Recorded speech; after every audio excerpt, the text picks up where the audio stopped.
है, तुम भी स्मरण करना। किसी के साथ अगर गलत कर्म किया है तो तैयारी रखना, ये अगर स्वान रूप में कुतिया बन सकती है तो तुम भी कुत्ता तो बन ही सकते हो। स्मरण रहे आपको, स्मरण रहे। नियत, फिर बोलो तीन चीजें, नियत, नीति, ये बहुत काम की है, ये नजर वो ध्यान रखिए। सबसे ज्यादा लफड़ा यही करती है, सबसे ज्यादा दिक्कत इसी की है। भोगना सबको पड़ता है। एक आम के पेड़ पर, आम के पेड़ पर आम देखा किसने?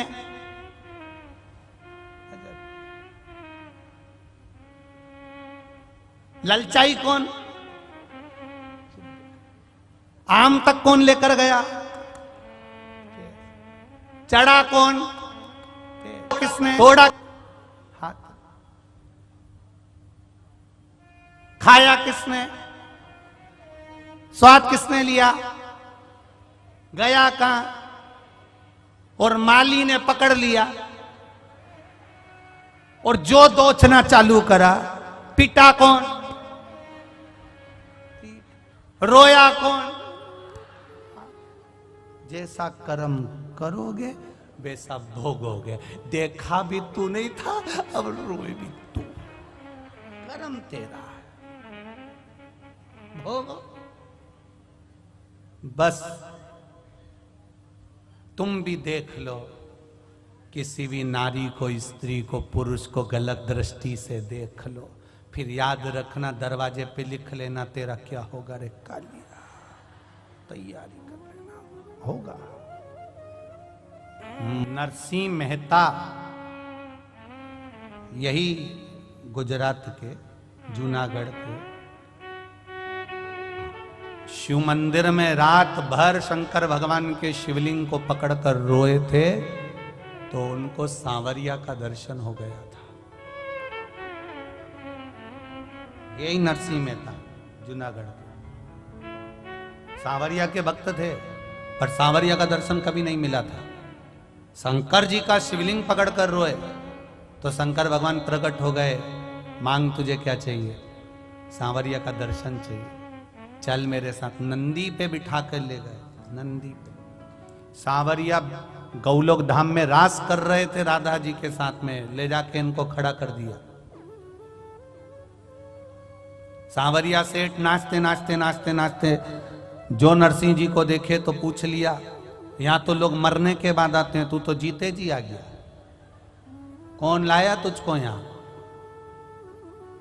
नरसिंह जी बोले, जो लाया है वो बाहर खड़ा है।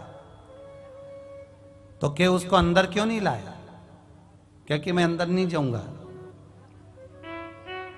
पूछा क्यों? कि जो अंदर नाच रहा है वो नाचने में एक्सपर्ट है, जिसको देख लेता उसको नचाना चालू कर देता। एक बार की बात है, भगवान सांवरिया सेठ ब्रजभूमि में लीला कर रहे थे और मैंने पार्वती जी से कहा था कि मुझे भी रास मंडल में जाना है। पार्वती जी ने खूब मना करा पर मैं नहीं माना। फिर मैंने, पार्वती जी जब मेरा श्रृंगार नहीं करी तो मैंने खुद 3-4 ब्यूटी पार्लर बुक कर दिए और 4 पार्लर बुक करे। तब वहां से कोई आया, फिर आके उन्होंने मेरे केश खोले और उनको चोटी बनाना चालू करा। 6 महीने तो उनको बाल सुलझाने में लग गए। तब उन्होंने चोटी तैयार करी, फिर मुझे साड़ी पहनाई, मेरा सुंदर श्रृंगार करा, सुंदर सुंदर। नरसिंह जी बोले सांवरिया सेठ से, मैंने उनसे कहा भी, तुम्हें कोई पहचाना नहीं? सांवरिया सेठ से बोल रहे हैं नरसिंह जी कि मैंने उनको कहा कि तुम्हें कोई पहचाना नहीं। तब सांवरिया सेठ, वो भोलेनाथ जी कह रहे थे कि वो पार्लर वालों ने ऐसा श्रृंगार करते हैं, ऐसा श्रृंगार करते हैं कि वो तो जब मुंह धुलता है तब मालूम पड़ता है कि है क्या। तब समझ, ऐसे तो मालूम ही नहीं पड़ा। बाबा भोलेनाथ का जो श्रृंगार किया, ऐसे सुंदर तैयार होके शंकर जी बोले मैं ब्रजमंडल में गया और मैं नाचने लगा गोपी बनकर, ऐसा नाचा ऐसा नाचा ऐसा नाचा। अब सांवरिया सेठ के पास में इसलिए जाना नहीं चाहता क्योंकि नाचते नाचते इनकी बुद्धि ना जाने कहां चली गई।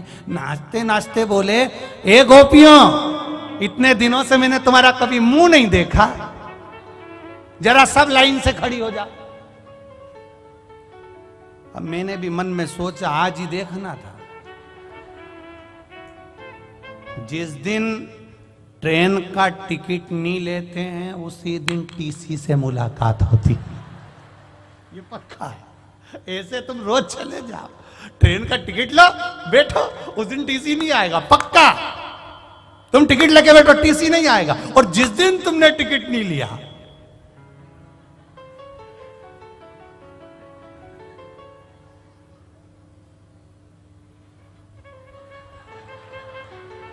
आ रहा, उस भय लगा हुआ है, आ रहा। इतने में कहीं का मूंगफली बेचने आ गया। सर क्या हुआ? कुछ नहीं, 10 रुपए की दे दो। इनको लगा टीसी है, इनको टीसी लग रहा, भय लगा। लाइन से खड़े हो गए। शंकर भगवान बोले नरसिंह मेहता से, हम भी लाइन से खड़े हो गए। इतना इतना घूंघट डला था। पार्वती ने कहा था मुंह मत दिखाना किसी को। हमने भी पल्लू पकड़ के रखा था। 3 जगह से पार्लर वाली ने पिन टच कर दी थी, जूड़ा से लेके पूरी की पूरी, और इतना पूरा घूंघट करके हम खड़े। अब इतने में हमने सोचा कि ये उधर से देखते देखते देखते देखते आएगा, हम इधर से खसक जाएंगे पीछे से। कई लोग पीछे इसलिए भी बैठते, कथा में अपना मन नहीं लगे तो अपन धीरे से खसक लो, आगे बैठ जाएंगे तो महाराज के चक्कर में देंगे। तो हम सबसे आखिरी में लगे। इतने में सांवरिया सेठ बोले उधर से मुंह देखूंगा। हम भी बड़े फंसे। हमने सोचा तुम इधर आओ, हम उधर चले जाए। शंकर भगवान उधर चले गए। सांवरिया जी बोले अब मैं उधर से देखूंगा। इतने में हमने सोचा हमारे ही पीछे पड़ा नहा धो के, तो हम भी 6 गोपी इधर 6 गोपी इधर, बीच में हम खड़े हो गए। अब उधर से मुंह देखते देखते देखते देखते देखते इधर तक आया। सांवरिया जी पास वाली गोपी का मुंह देख रहा था और हमें चिढ़ा रहा था, और जो पास वाली का मुंह देखकर हमारे सामने आया, हमारा पल्लू उठाने लगा, हम नीचे खींचने लगे। वो उठा है, हम नीचे खींचे, वो उठा है, हम और नीचे खींचे। खींचते खींचते, अब साड़ी तो साड़ी है, सरकारी रोड थोड़ी ना खसक। अब खींचते गए खींचते गए भोलेनाथ जी बोले हमने सोचा था कि सांवरिया द्रौपदी का चीर बढ़ाया था, हमारा भी बढ़ा रहा हो। खींचते खींचते जो पिन टच थी वो निकल गई और खसक गई है सर से साड़ी, और मुस्काए में आ गए, साड़ी नीचे हो गई।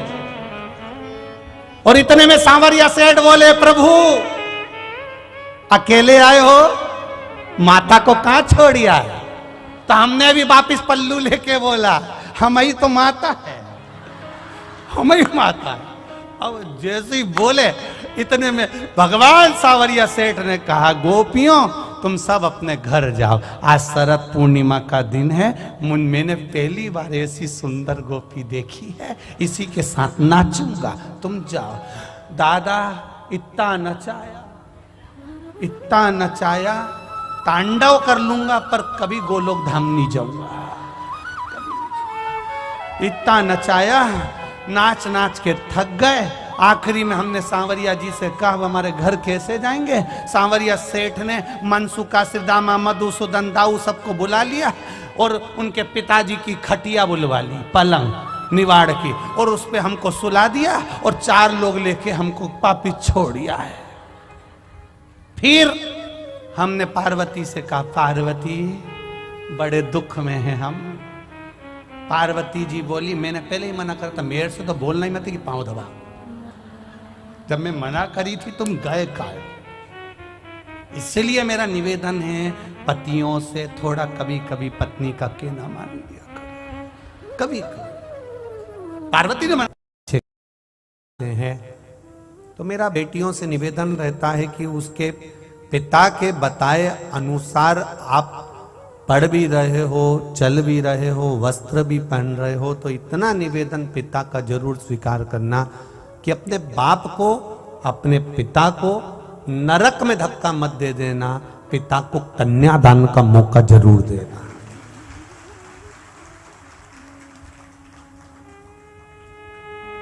अपने पिता को कन्यादान का मौका दो। देवव्रत ब्राह्मण की कथा कह रही है कि बेटी गलत जगह चली गई।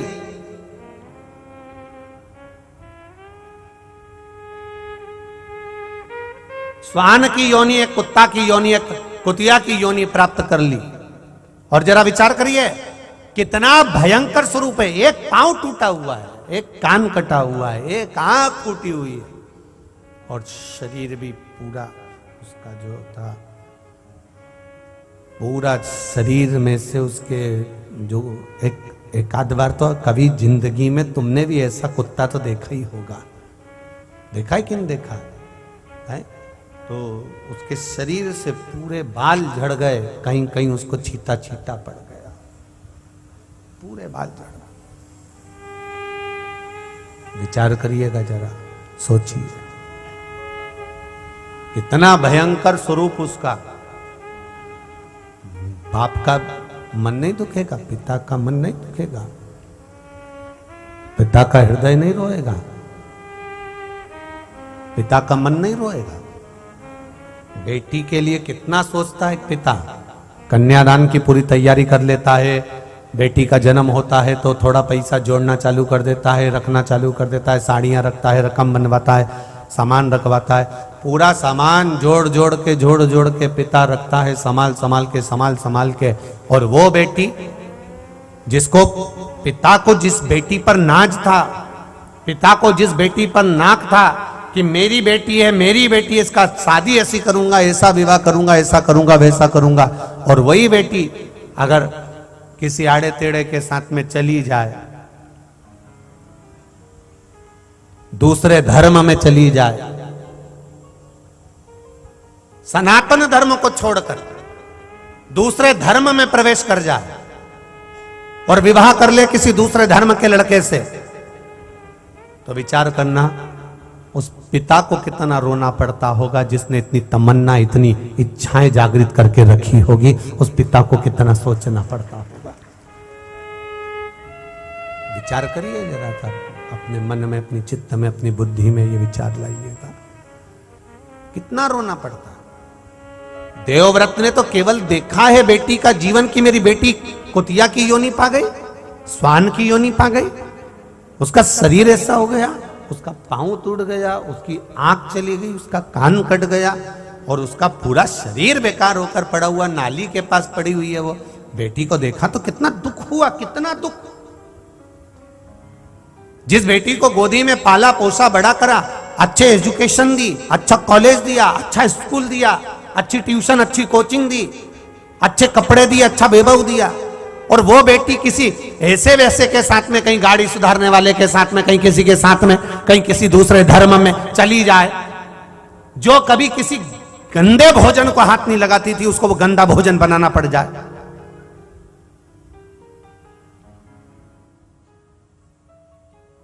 जो कभी गंदे भोजन के सामने से निकलकर चली जाती तो वोमिटिंग कर देती है, उल्टी कर देती है, उसको वो भोजन करना पड़ रहा है, उसको वो भोजन बनाना पड़ रहा है। तो वो बाप कितना दुखी होता होगा। सोचो कि मेरी बेटी की किस्मत कहां लेकर गई, बताओ क्या सोचा था इसके, कितना विचार करा था इसके लिए, और कहां पहुंच गई है।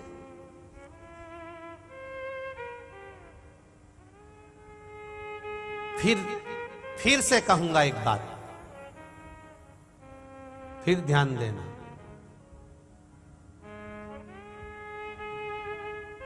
वक्ता और वक्त दोनों समझाते हैं। वक्ता से समझ गए तो बुरा वक्त नहीं देखना पड़ेगा, और अगर वक्त ने समझाया तो रो रो के समझाए। वक्ता और वक्त दोनों समझाते हैं। वक्ता व्यासपीठ पर बैठकर समझाएगा, वक्ता माइक पकड़कर समझाएगा, वक्ता गादी पर बैठकर समझाएगा कि तुम्हारा बुरा वक्त ना आ जाए। इसलिए वक्ता के कहने पर अगर तुम संवर गए, सुधर गए, तो तुम्हारी जिंदगी सुधर गई। नहीं तो तुम वक्त का इंतजार करोगे तो वो वक्त तुमको ऐसा सुधारेगा कि ना बाप के घर जा पाओगे, ना किसी के पास जाके रो पाओगे। उसको समझो, उसको संभालो।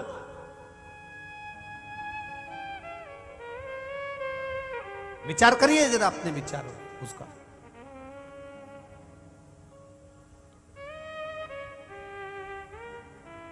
हम उसको देखें, हम उसको समझें, हम उसको संभालें।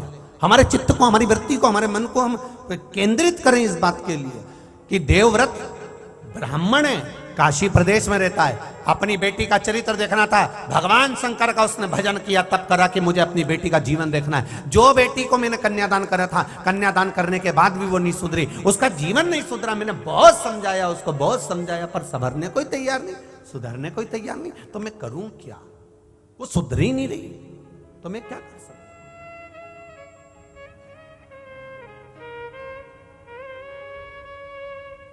अब जैसे ही भस्म लगाया, चंदन लगाया और देख लिया कि मेरी बेटी को कुतिया का जन्म मिला है, स्वान का जन्म, और वो स्वान भी ठीक नहीं।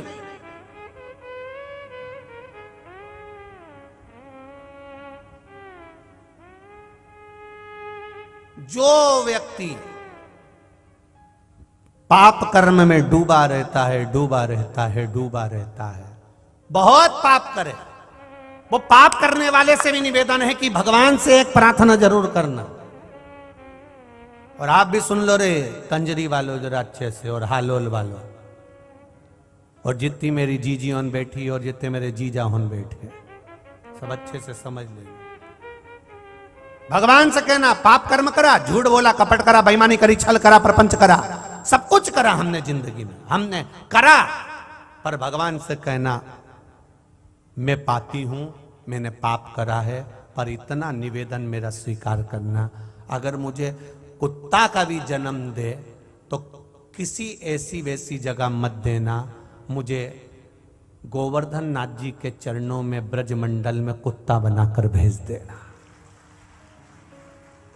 कारण पूरी दुनिया के जितने कुत्ता हैं, ये किसी का डंडा खाते हैं, सूखी रोटी खाते हैं, धाक खाते हैं, लात खाते हैं, पीटे जाते हैं, पर ब्रजमंडल का जो कुत्ता होता है गोवर्धन नाथ जी के चरणों का, वो भी गिरिराज जी का चढ़ा हुआ दूध पी के सहसा बनता है। मुझे बनाना तो उसके चरणों का कुत्ता बना देना, जहां मैं उसके चरणारविंद का दूध पीऊंगा, चाटूंगा, तो मेरी जिंदगी संवर जाएगी। बस उतना भी बहुत है मुझे, उतना भी बहुत।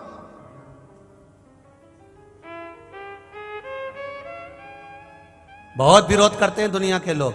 यहां तो संत महात्मा बैठे हैं, मेरा ज्यादा बोलना उचित नहीं है, क्योंकि महात्मा हैं, उनकी वाणी बड़ी प्रबल होती है। कल भी अपन ने एक महात्मा जी की वाणी सुनी, बड़ी जोरदार थी, तो इनके सम्मुख में कुछ कहूं, पर हमारा शास्त्र कहता है, कई लोग विरोध करते हैं, कई लोग विरोध करते हैं, शंकर जी पे दूध चढ़ाना उत्तम नहीं है, दही चढ़ा दिया, शहद चढ़ा दिया, पंचामृत चढ़ा दिया, ये चढ़ा दिया, वो चढ़ा दिया, शिव जी को ये चढ़ा दिया, वो बहकर नाली में जा रहा है, वो बहकर गटर में जा रहा है, वो बहकर उधर जा रहा है।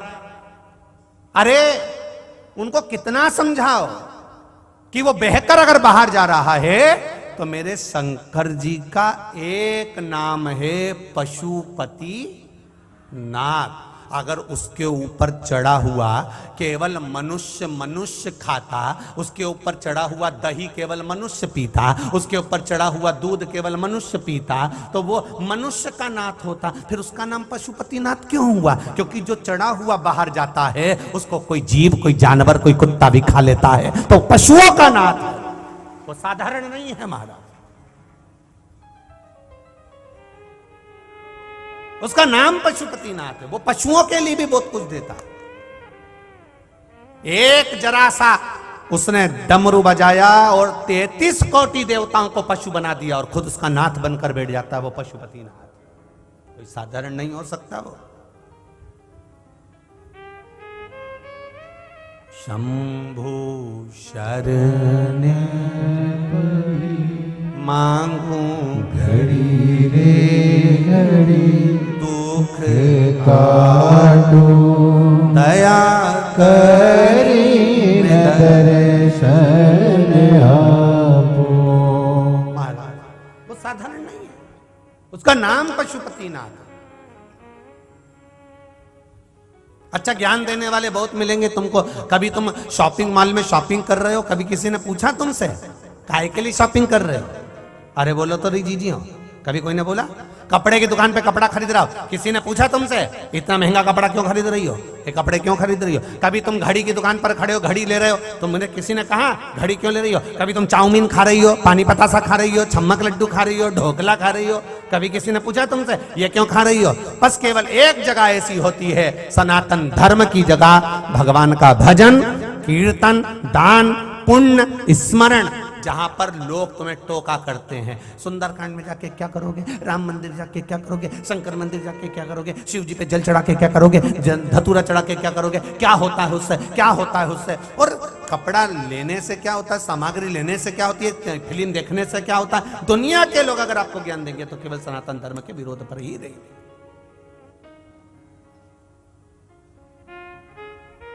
समझाए देवव्रत के नेत्रों में जल भरा, मेरी बेटी का जीवन कैसा, मेरी बेटी को मैं कैसे संभालूं, मेरी बेटी के लिए मैं क्या करूं? शंकर भगवान की आराधना करने के लिए देवव्रत वापिस बैठ गया। अब आराधना किस लिए कर रहा है? कि मेरी बेटी का जीवन संवर जाए।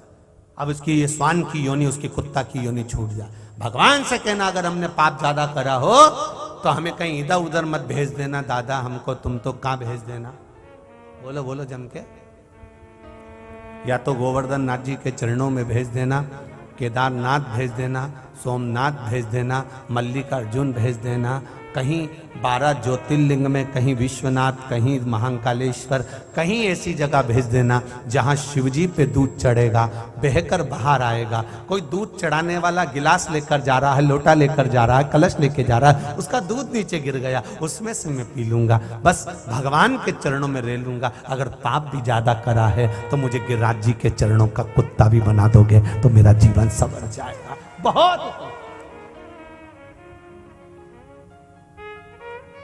उसके चरणों का दास भी बन गया तो मैं पढ़ा रहूंगा, पढ़ाऊंगा।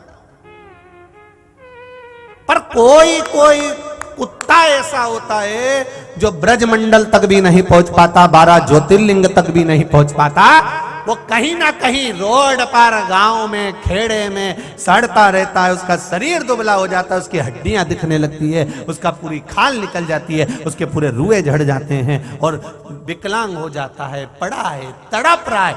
जाने वाला व्यक्ति जब जब उसको देखता है तब तब उसको दया आती, कितना बेचारा का कैसा हाल है, कैसा है वो, कैसा है वो, उसको समझो।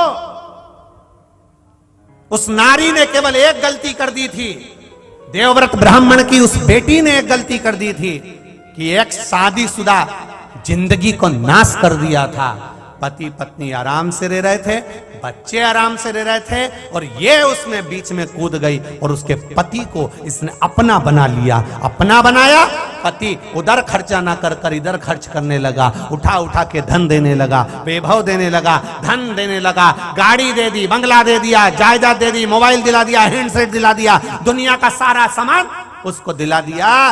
अब उसने मनुष्य की देह में तो भोग कर लिया, मानव के शरीर में तो भोग कर लिया, खूब कटे हुए सेवफल का मोबाइल चलाया, खूब चलाया कटे हुए सेवफल का मोबाइल। क्या बोलते हैं उसको?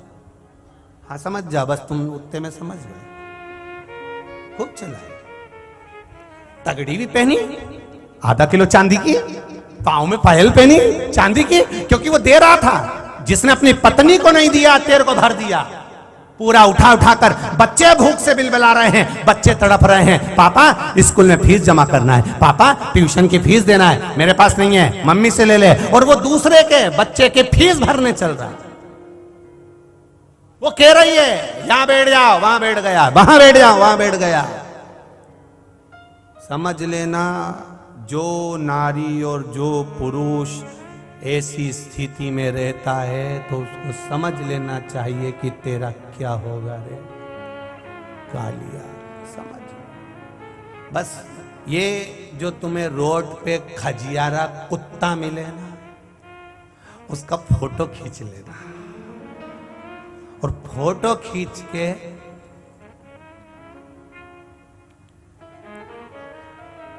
एक बार व्हाट्सएप पे वायरल कर देना और नीचे लिख देना तेरा क्या होगा रे कालिया। बस जिसने शिव पुराण सुनी होगी उसको ये, और मेरा निवेदन आपसे ये कथा आपको थोड़ा ना थोड़ा इस कथा को थोड़ी सी क्लिप काट कर जनमानस तक पहुंचना चाहिए। कई लोगों के घर बच जाएंगे, कई लोगों के घर सुधर जाएंगे। ये क्लिप जनमानस तक पहुंचना चाहिए। क्या होगा तेरा ये कुत्ते का जन्म? कुत्ता भी बनता तो अच्छा बनता। कोई कोई कुत्ता इतना अच्छा रहता है कि 4 व्हीलर गाड़ी में घूमता है। बोलो रे कंजरी वालों, सही है। कोई कोई कुत्ते की किस्मत इतनी अच्छी रहती है कि घर का व्यक्ति अपने बच्चे को कभी छीछी नहीं कराता पर कुत्ते को कराता है। ये तो कुत्ते की किस्मत है।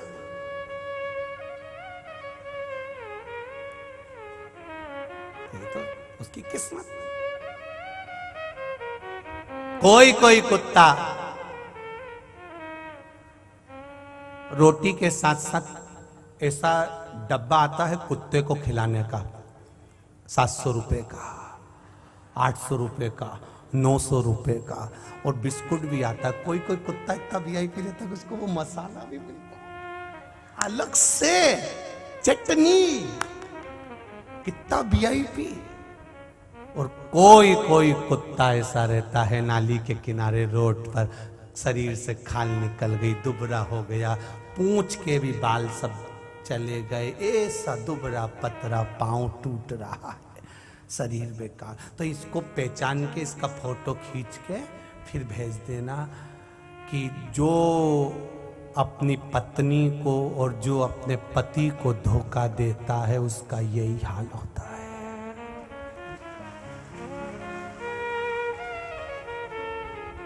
कोई पूछे ये कथा कहां से आई? स्कंद पुराण में काशी खंड के अंतर्गत जो वर्णन किया गया है, 2 कथाएं स्कंद पुराण में बड़ी भारी आई है महाराज, मनुष्य देह को सुधारने की, संवारने की। काशी, इस कश्मीर प्रदेश के अंतर्गत जो देवव्रत नाम का ब्राह्मण है उसकी जो बेटी है उसको समझाया बुझाया, बहुत समझाया, पर मार्ग नहीं छोड़ा, उसने मार्ग नहीं छोड़ा, इसलिए वो गलत संगति में पड़ गई। पर पुरुष के ऊपर उसने स्मरण करा, पर पुरुष को अपना बनाना चाहा। उसका सुंदरता इतनी थी कि पुरुष उसके ऊपर लोभित हो जाता था, पुरुष उसकी ओर हो जाता था। ना जाने कितनों के घर का वैभव इसने अकेला रख दिया, अकेला। दिला देगा वो तुमको, तुम्हारी सुंदरता के चक्कर में वो तुम्हें हैंडसेट दिलाएगा, तुम्हारी सुंदरता के चक्कर में पायल दिलाएगा, तुम्हारी सुंदरता के चक्कर में कपड़ा दिलाएगा, तुम्हारी सुंदरता के चक्कर में सब कुछ दिलाएगा। पर तुम इस बात का अंदाजा लगा रखना कि ये सुंदरता केवल मनुष्य के देह तक रहती है। मनुष्य का देह छूटने के बाद जब अगला जन्म होगा, 84 लाख योनियों में 20 लाख योनि तो केवल ये पेड़ पौधे की है, केवल पेड़ पौधे की। और उसमें भी पेड़ पौधे भगवान से प्रार्थना करते हैं, हमको फल वाला मत बनाना, हमको फल वाला मत बनाना। जो दूसरे का धन हड़प जाते हैं, दूसरे की जायदाद खा जाते हैं, दूसरे का पैसा खा जाते हैं, दूसरे की प्रॉपर्टी खा जाते हैं, दूसरे का सामान खाकर बैठ जाते हैं, उनको भगवान आम का पेड़, बेर का पेड़, कबीट का पेड़, फल वाला पेड़ बना देते हैं। क्यों बनाते हैं? कई लोगों को बड़ी प्रसन्नता होती है, आम का पेड़ कितना सुंदर, बेर का पेड़ कितना सुंदर, भगवान उसको फल वाला पेड़ बनाते हैं। क्यों बनाते हैं? क्योंकि तूने दूसरे का खाया है, इसलिए अब पत्थर खा और आम तोड़ने वाला उठा धर के। जो आम के पेड़ पे चढ़ा, केरी को तोड़ने के लिए पत्तों को नोच रहा है, डालियों को नोच रहा है, बेर तोड़ रहा है, उसको कष्ट पर कष्ट हो रहा है, रो रहा है, बिलख रहा है। 20 लाख योनि 84 लाख योनि में 20 लाख योनि तो वृक्ष की है, भगवान से प्रार्थना करता रहता है। आम का पेड़, बेर का पेड़, फल वाला पेड़, नारियल का पेड़, ये सब भगवान से प्रार्थना करते। हमको बनाना था तो दूबा बना देते, घास बना देते, साधारण बना देते। लोग हमें पत्थर तो नहीं मारते, लोग हम पर चढ़ते तो नहीं, हमको नोचते तो नहीं, हमको खींचते तो नहीं। प्रभु कृपा कर दो, दयालु करुणा कर दीजिए, कृपा कर दीजिए। भगवान नहीं करता। 84 लाख योनि में 20 लाख योनि पेड़ पौधे की है, 20 लाख योनि में भी जो आखिरी वृक्ष की योनि है वो बेलपत्री, पीपल, बड़, आंवले की है। ये योनि पाने के लिए भी जीव भगवान से प्रार्थना करता, हमको बेलपत्री का पौधा बना देना। क्यों? अगर किसी बेलपत्री के पौधे की बेलपत्र उतर कर देव अधिदेव महादेव को चढ़ जाती है तो वो बेलपत्री का पौधा कुंवारा नहीं रहता, उसकी महादेव के साथ शादी हो जाती है और वो दूसरे लोग को चला जाता है। वो कहता है बेलपत्र का पौधा बना देना। इसलिए आपको कहा था कि अपने आनंद के साथ में, अपने जीवन के साथ में एक बेलपत्री का पौधा जरूर लगाओ। क्यों? तुम अगर मर भी गए, तुम्हारे प्राण छूट भी गए, वो बेलपत्री का पौधा अगर लगा रहेगा, वो बेलपत्री का पेड़ लगा रहेगा, उसमें से एक पत्ती टूटकर अगर महादेव को चढ़ गई तो ना जाने कितनी योनियां उसकी कट जाएगी, उसका मोक्ष हो जाएगा, वो शिव तत्व को पा लेगा। हम समझाएं, समझें।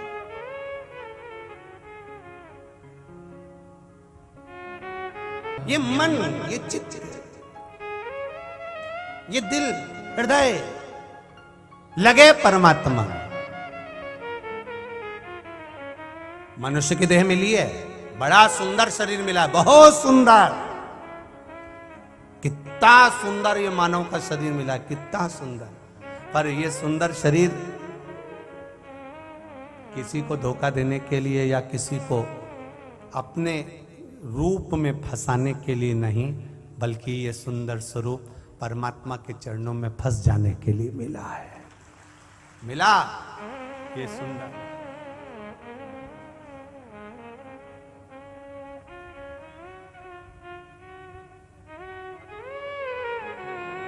कितनी सुंदर माँ यमुना, कितना सुंदर उसका भाव। श्रीमद् वल्लभाचार्य जी वर्णन करते हैं, नमामि यमुनाम हम सकल सिद्धि है तुम मुदा मुरारी पद पंकज स्फुंद मंदिर उत्कंठ। कितना सुंदर है, कितनी सुंदर।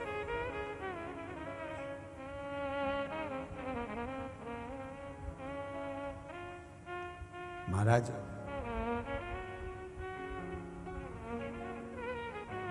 यहां तक दुनिया के लोग कहते हैं सुंदरता आपकी ही नहीं, मेरे परमात्मा की भी सुंदरता सुंदरता है। कई लोग कन्हैया को कह देते थे, ओ नंद लला, ओ नंद लला, जो तुम होते नंद लली तो गले कट जात करोड़न। अच्छा हुआ नंदराय जी तुम्हारे घर में इतना सुंदर छोरा हुआ, इतनी सुंदर छोरी हो जाती तो आधे तो बावड़ी में डूब के मर जाते इसके चक्कर में। इतना सुंदर है मेरा कृष्ण, मेरा राम, मेरा शिव। 33 कोटि देवी देवताओं में भी सबसे ज्यादा सुंदर है मेरे देव अधिदेव महादेव। गणेश जी कई बार कहते थे एक बार आपका रूप देखना है, ये भस्म लगा के बैठ जाते हो, जटा जूट बांध के बैठ जाते हो, अच्छे नहीं लगते। सबके पिताजी कितने अच्छे लगते हैं। भगवान विष्णु को देखो क्या सुंदर, राम जी को देखो क्या सुंदर, कृष्ण भगवान को देखो क्या सुंदर, इंद्र को देखो क्या सुंदर, वायुदेव, जलदेव, गरुण देव, वरुण देव, जितने देवताओं को देखो सब सुंदर नजर आते हैं। और एक देव अधिदेव महादेव, जटा बंधी हुई है, सांप बिच्छू पड़े हुए हैं, भस्म लपेटे हुए हो, ततैये घूम रहे हैं, अच्छे नहीं लग रहे। भगवान गणेश जी ने कहा मुझे एक बार आपका असली चेहरा देखना है, एक बार आपको अच्छा देखना है। भगवान ने कहा मैं रहने दे, मेरे को तो ये पाउडर लगे रहने दे, तो नहीं मेरे को देखना। भगवान ने अब की बार गणेश जी का हाथ पकड़ा, ले गए हरिद्वार। हरिद्वार ले जाकर भगवान ने कहा तू असली स्वरूप मेरा देख ही ले। और जो शंकर भगवान नहाने के लिए गंगा में कूदे, कूदते से जैसे बाहर निकले और केश भोलेनाथ के जो उन्होंने हिलाए, हिलाते से ही गणेश जी उनको देख के स्तुब्ध हो गए। आते से गणेश जी ने चरण पकड़ लिए, जैसे थे वैसे ही हो जाओ। शंकर भगवान बोले मैं नहीं होऊंगा वैसा। गणेश जी गए, चिता भस्म लेकर आए, लाके उन्होंने पिताजी के ऊपर पूरा बोरा उंडेल दिया भस्म का। शंकर भगवान ने पूछा ये क्यों कर रहा है? गणेश जी बोले आप मेरी मैया पार्वती से ज्यादा सुंदर दिख रहे हो और मैं मेरी मां से ज्यादा सुंदर किसी को नहीं देख सकता। अंदर से मुझे जलन हो रही है, ईर्ष्या हो रही है। आप जैसे थे वैसे हो जाओ।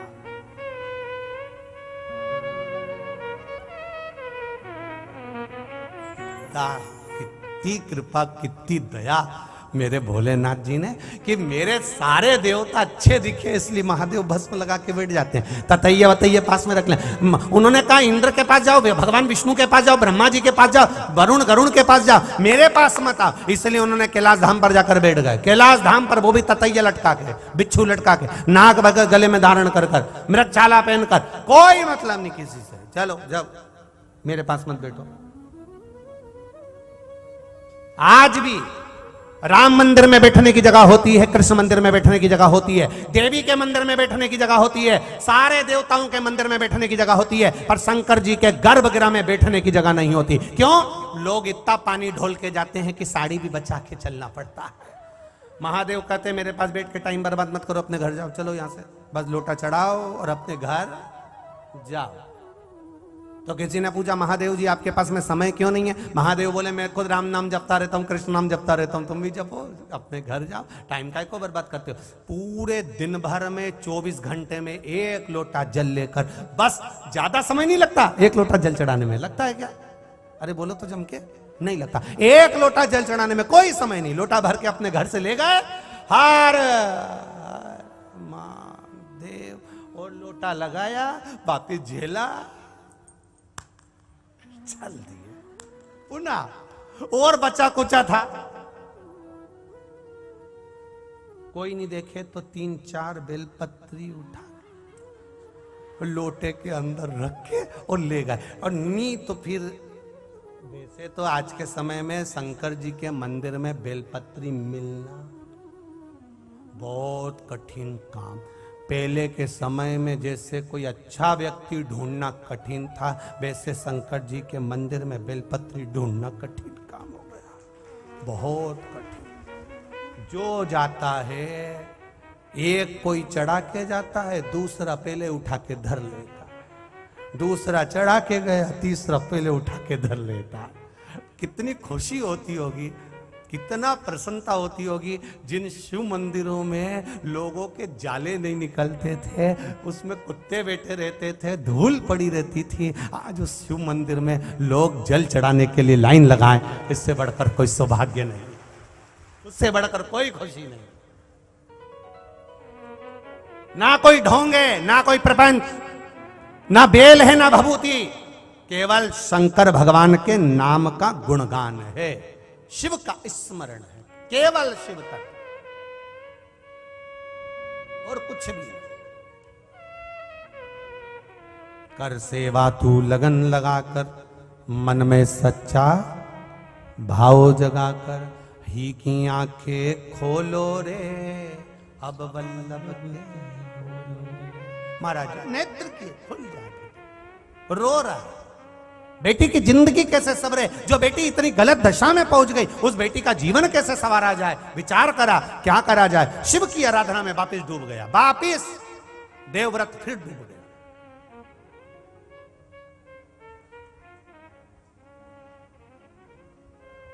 फिर लग गया नमः शिवाय, ओम नमः शिवाय, नमः शिवाय, नमः शिवाय। पहले बोल रहा है पंचाक्षर मंत्र, फिर पीछे से बोल रहा है षडाक्षर मंत्र। क्या बोला फिर से बोल के बताओ।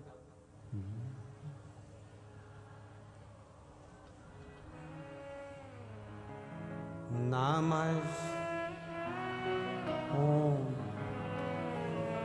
पहले कौन सा मंत्र आ गया? पंचाक्षर। इसके बाद में जैसे ही बोला ओम नमः शिवाय, आ गया षडाक्षर।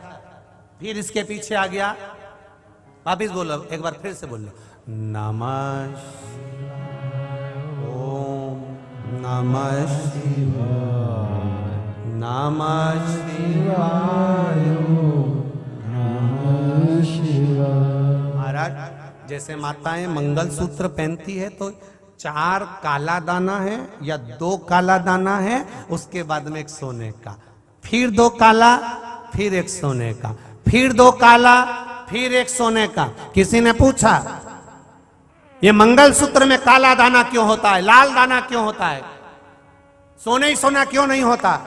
तो कहा महाराज ये काला दाना पति को बुरी नजर से बचा कर रखता है और मेरा बना कर बुरी नजर से।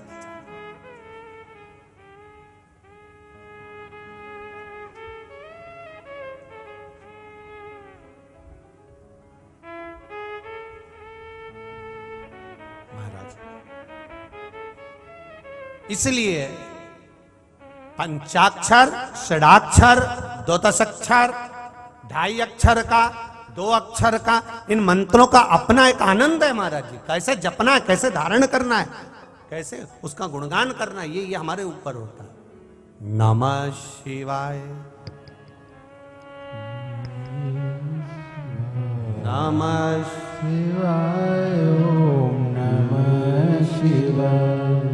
नमः शिवाय। ओम नमः शिवाय। नमः शिवाय। ओम नमः शिवाय। करा गुणगान, करा स्मरण, करा भजन, कर। लग गया पीछे, शिव मंदिर से बाहर निकला, बेलपत्री के वृक्ष के नीचे जाकर बैठ गया। देवव्रत बेलपत्र के वृक्ष के नीचे बैठा।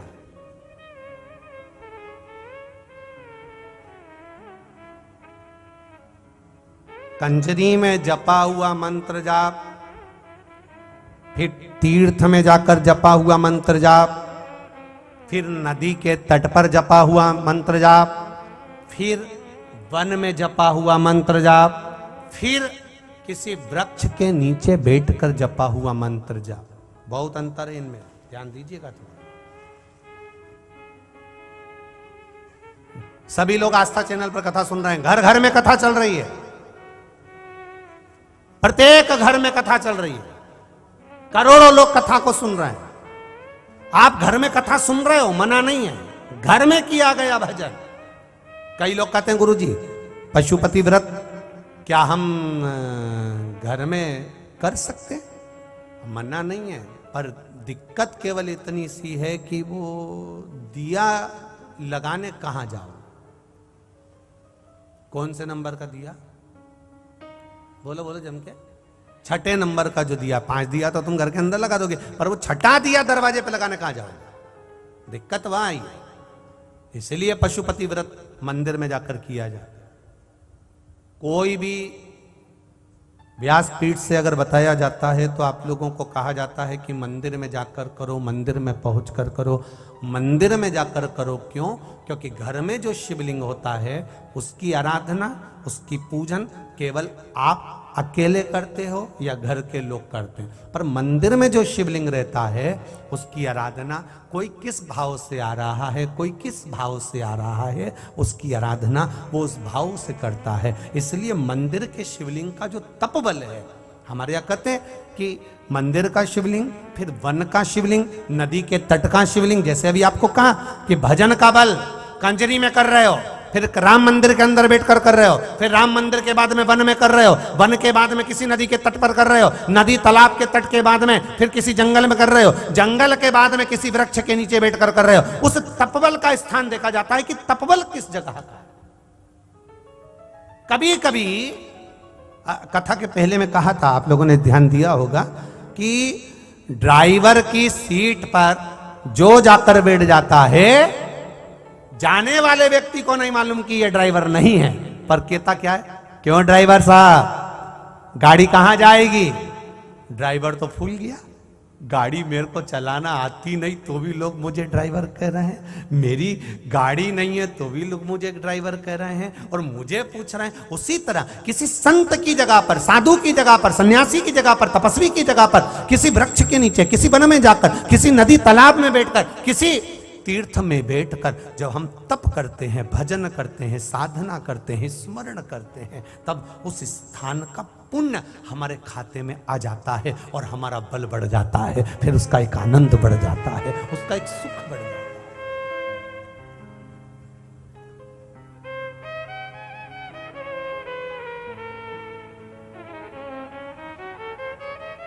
वो बढ़ जाएगा। इसीलिए महाराज शिव के सिवा कहीं दिल ना लगाना, नहीं तो पड़ेगा तुझे आंसू बहाना, भोले के सिवा कहीं दिल ना लगाना। ये जीवन मिला। कहा ड्राइवर को बोल दिया, क्या स्थान पर बैठा था इसलिए ड्राइवर मिल दिया। कितना हमारे यहां पर बल है देखिए।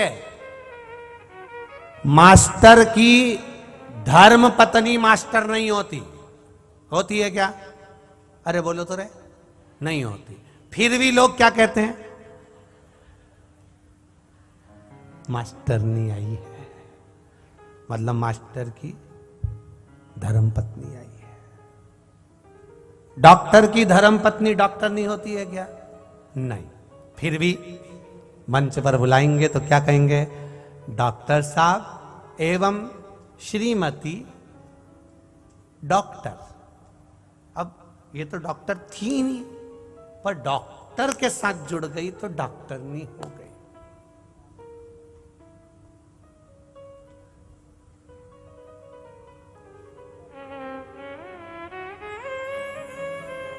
ये जुड़ने से बहुत फर्क पड़ता है। आप कहां जुड़े हुए हो इसका बहुत फर्क पड़ता है, बहुत।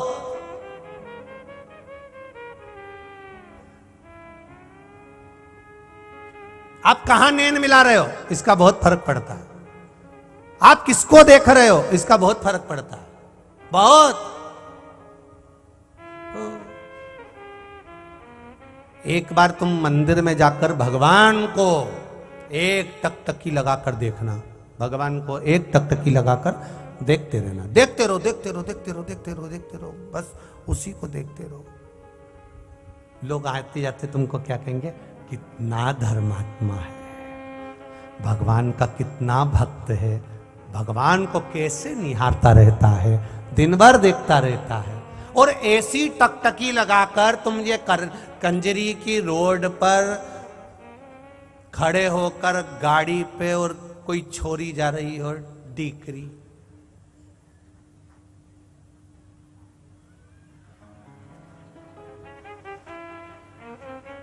फिर क्या होगा? फिर होना जाना क्या है? कुछ नहीं होना है। पीछे जो गाड़ी वाला देख रहा होगा ना, गाड़ी खड़ी करेगा और चप्पल निकालेगा और जो धोना चालू करेगा ना, अब देखो कितना कितना अंतर आ गया। तुमने किसी को देखा तो उसने जूता उठा के धोया, उसने तुमको खूब मारा और गाली दी, अपशब्द का। बताओ, छोरी को देख रहा है, गलत काम कर रहा है, आंख एक टकटकी लगाकर देख रहा है। अब यहां तुम्हें सम्मान नहीं मिला है, गला पकड़ रहा है, यहां तुम्हें सम्मान नहीं मिला है, और तुमने भगवान को देखा तो वहां सम्मान मिला कि नहीं मिला? कितना धर्मात्मा रोज आता है, राम जी से नैन मिलाता है, राम जी का दर्शन करता है, ठाकुर जी से नैन मिलाता है, ठाकुर जी का दर्शन करता है। कितना अंतर है स्थान का, कितना अंतर।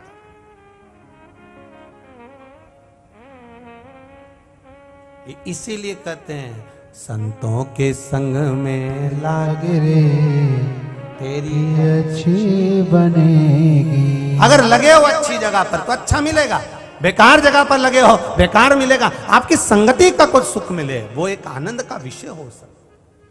करो भजन भगवान का, करो कीर्तन भगवान का, करो मंत्र जाप भगवान का।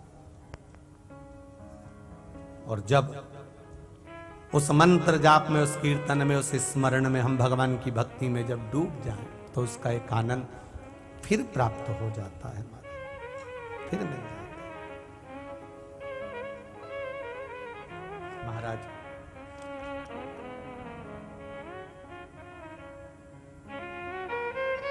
भगवान शिव की कथा कह रही है, भगवान शंकर का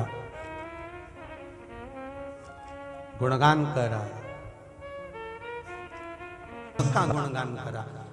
वृक्ष के नीचे देवव्रत बैठ गया, आसन जमा लिया देवव्रत ने बेलपत्री के वृक्ष के नीचे, और जो जाप करने बैठा, जो जाप करने बैठा, आपको पहले भी कथा में कहा, जब कोई विशेष कार्य होता है और वो कार्य नहीं हो रहा होता है तो क्या करा जाता है? जल, जहां आप लोगों ने पहले स्मरण किया है, जैसे ये शिवलिंग है, ये जलाधारी है, ये जल यहां से गिर रहा है, वो स्थान। जब विशेष कोई कार्य होता है, अटक रहा है, नहीं हो रहा, गणेश जी वाली जगह पर जल चढ़ाइए, सबको मालूम है ना जलाधारी में। फिर षडानंद कार्तिकेय वाली जगह पर जल चढ़ाइए, बीच में अशोक सुंदरी का स्थान है, वहां जल चढ़ाइए। चढ़ाते चढ़ाते माँ पार्वती मैया के हस्त कमल पर जल चढ़ाकर फिर शिव जी पे जल चढ़ाइए। थोड़ा सा जल बचाइए, वो जल बेलपत्री के वृक्ष के नीचे ले जाकर अपने मन का भाव कहकर चढ़ा दीजिए। 4-5 दिन चढ़ाकर देखिए, बाबा हाथ पकड़ लेगा और वो कार्य सफलता देगा। शिव तत्व। अब इसने विचार किया कि मैं जाके बैठ गया, अब क्या करा, क्या था इसने? केवल शिवलिंग के सामने बैठा था, केवल शिवलिंग के सामने, केवल शंकर के सामने।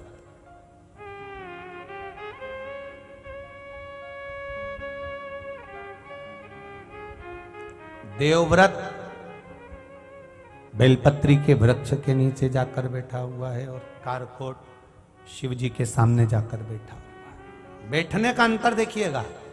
और आपसे भी निवेदन करूंगा, आप बैठे हो शिव महापुराण के सामने, आप शिव महापुराण के साक्षी में बैठे। कई लोग प्रश्न करते हैं, गुरुजी आप कहते हो कि पंडाल में बैठकर कथा सुनना चाहिए, कथा सुनना चाहिए, पंडाल में पहुंचना चाहिए, 2 कदम चलकर शिव महापुराण की कथा में जरूर जाना चाहिए। आखिर से मिलता क्या है? पंडाल में बैठकर कथा सुनने से मिलता क्या है? तो यहां बैठने की कथा कर रही है। कारकोट शिव जी के सामने बैठा था तो कारकोट पर शंकर की कृपा हुई।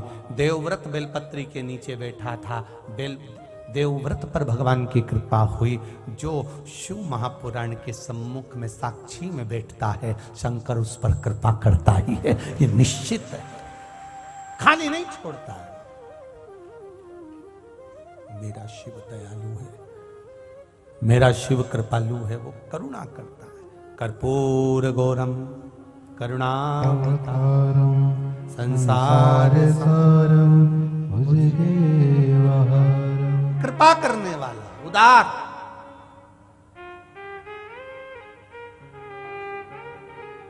इसने नहीं मांगा देवव्रत ने कुछ भी, बेलपत्री के वृक्ष के नीचे बैठा है, कुछ नहीं मांग रहा। आपसे भी निवेदन है, जब जिंदगी में कहीं उलझन नजर आने लगे, कष्ट दिखने लगे, बहुत तकलीफ आने लगे, लगने लगे कि अब जिंदगी बेकार सी हो गई, हर तरह से हार जाओ, 2 क्षण के लिए शंकर भगवान के शिवलिंग की साक्षी में जाकर बैठ जाओ, या फिर किसी शिव महापुराण में जाकर बैठ जाओ, या शंकर भगवान की उस आनंद में बेलपत्र के वृक्ष के नीचे 2 क्षण जाकर बैठ जाइए। आपकी जिंदगी अपने आप धीरे धीरे संवरना चालू हो जाए। बैठो उसकी शरणागति।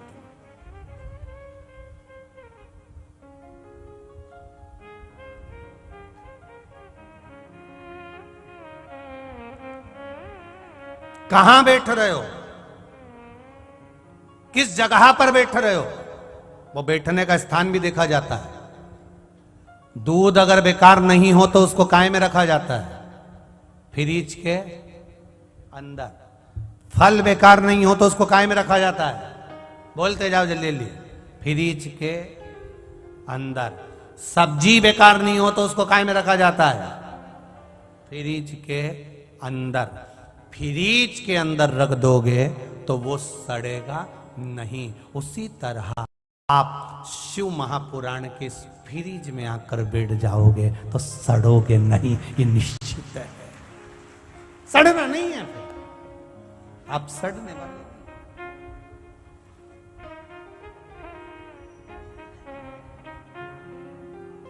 बैठो हुआ लगा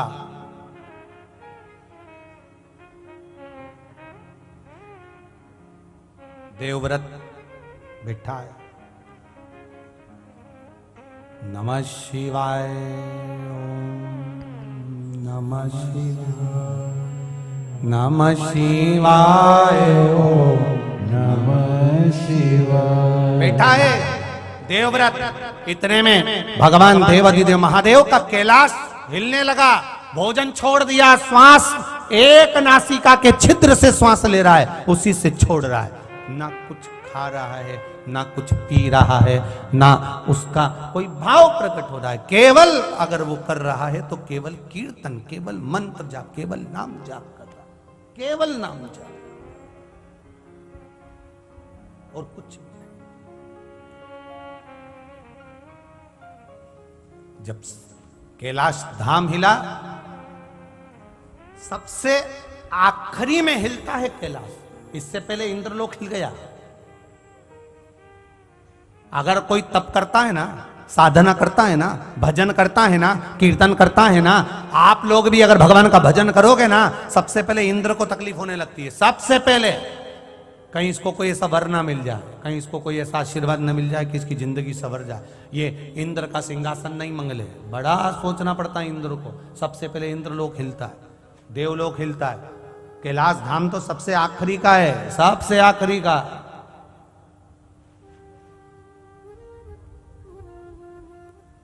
जब सब तरफ से देवताओं हिल गए, तब आखिरी में कैलाश धाम हिला।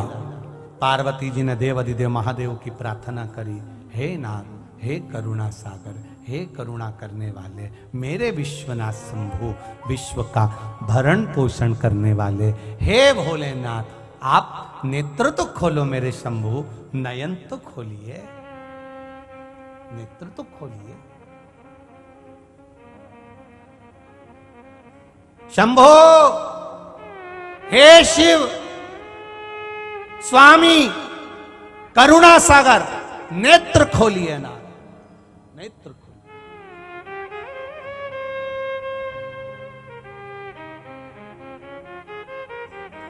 भगवान नेत्र खोले। पार्वती बड़ी बेचैन दिख रही हो तुम, क्या बात है? पार्वती जी कहती है, देवव्रत कश्मीर प्रदेश का एक भक्त देवव्रत बेलपत्री के वृक्ष के नीचे बैठकर आपका मंत्र जाप कर रहा।